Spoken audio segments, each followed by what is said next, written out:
नमस्कार, मैं हूं ऋचा शर्मा और आप देख रहे हैं न्यूज़ फॉर नेशन। बिहारी प्रवासी मजदूरों का मुद्दा तूल पकड़ने लगा है। इसको लेकर लगातार विपक्ष सरकार पर हमलावर है।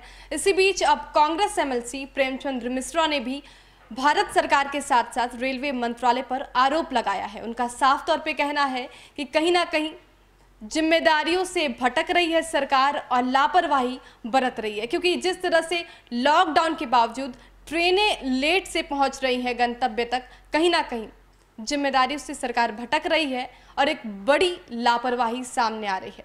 क्या कुछ कहा है प्रेमचंद मिश्रा ने, सुनिए। कांग्रेस पार्टी का ये सीधा आरोप है कि केंद्र सरकार का रेल मंत्रालय कहीं न कहीं बिहार के श्रमिकों के साथ उनके घर वापसी के मामले में लापरवाही बरत रही है। नहीं तो क्या वजह है कि जो ट्रेन सूरत से, भरूच से, मुंबई से 2 दिनों के अंदर में बिहार पहुंचनी चाहिए, उन्हें 5 दिन, 7 दिन और 9 दिन लग रहे हैं। लोगों को ट्रेन में खाने पीने की कोई सुविधा नहीं है और एबनॉर्मल तरीके से जब ट्रेन लेट होती है, इसका मतलब है उसे कहीं रोक के रखा जाता है। तो ये नहीं ध्यान रहता कि इसमें वो श्रमिक हैं जो रोजगार छीने जाने के चलते, अभाव के चलते, मजबूरी में उनके पास पैसे नहीं है, उन्हें घर भेजने की बात है। और अगर कोई ट्रेन 2 दिन के बजाय 8 दिन और 9 दिन का समय लगता है उसे बिहार आने में, तो मैं समझता हूँ ये आपराधिक लापरवाही है भारत सरकार की तरफ से और रेल मंत्री की तरफ से।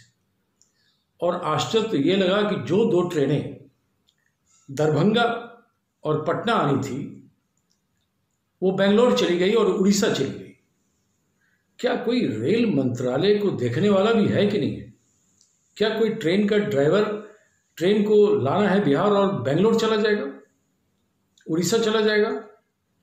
कहीं ना कहीं यह अपने आप में प्रमाणित करता है कि ऊपरी मन से आप ट्रेनों को चला रहे हैं। आपकी मंशा बिहारी श्रमिकों को बिहार पहुंचाने का नहीं है, आप उन्हें औपचारिकता कर रहे हैं। और कल इससे बड़ी दुर्भाग्य की बात क्या होगी, जो ट्रेन कल आई 9 दिनों के बाद सूरत से बिहार, 7 यात्री भूखे प्यासे रहने की वजह से उनकी मौत हुई है। क्या इसकी जवाबदेही भारत सरकार की नहीं है? क्या पीयूष गोयल जी रिस्पॉन्सिबिलिटी नहीं लेंगे? किसी न किसी को तो इसकी जिम्मेदारी लेनी होगी। सरकार उनकी है, रेल उनका है, उन्होंने ट्रेन में बैठा के लोगों को लाया। और अगर वो ट्रेन सही टाइम पर चली होती तो यहाँ 20 तारीख को ही पहुँच जाती, 25 को पहुँची है। तो मैं समझता हूँ ये ऐसे मामले हैं जो केंद्र सरकार के बिहार के प्रति जो एक दुर्भावना है, खासकर मजदूरों और श्रमिकों के प्रति, उसे प्रकट करता है। और सबसे दुखद बात है कि बिहार के मुख्यमंत्री चुप हैं। उन्हें इस बात की कोई चिंता नहीं कि उनके राज्य के लोगों के साथ ऐसी दुर्गति की जा रही है। उसके द्वारा जिस गठबंधन में नीतीश कुमार शामिल है, और नीतीश जी भी क्या, अब चुनाव 2 महीने 3 महीने बचे हैं, कहते हैं कि हम प्रवासी श्रमिकों को जो लाखों की संख्या में बिहार आए हैं उन्हें वो यही नौकरी देंगे, रोजगार देंगे। कांग्रेस यह जानना चाहती है कि जब 15 साल चीफ मिनिस्टर रहकर आप 4000 डॉक्टरों की नियुक्ति नहीं कर पाए, जो बिहार में आज भी अस्पतालों में डॉक्टरों के पद रिक्त हैं, लाखों शिक्षकों के पद रिक्त हैं, स्कूलों में टीचर नहीं है बिहार में, विश्वविद्यालयों में प्रोफेसर और लेक्चरर की नियुक्ति नहीं कर पाए, उसके हजारों पद रिक्त हैं, और आप कह रहे हैं कि हम लाखों श्रमिकों को बिहार में रोजगार और नौकरी दे देंगे। बंद करिए, आपकी सरकार फेल हो चुकी है।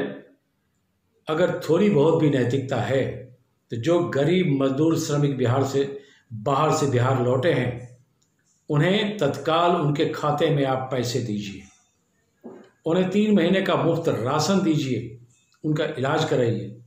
और आपको तो मैं याद कराऊं मुख्यमंत्री जी, आपने तो ये भी कहा था कि हर घर में, हर गांव में 4 मास्क और ग्लव्स, सैनिटाइजर हर परिवार को आप उपलब्ध कराएंगे।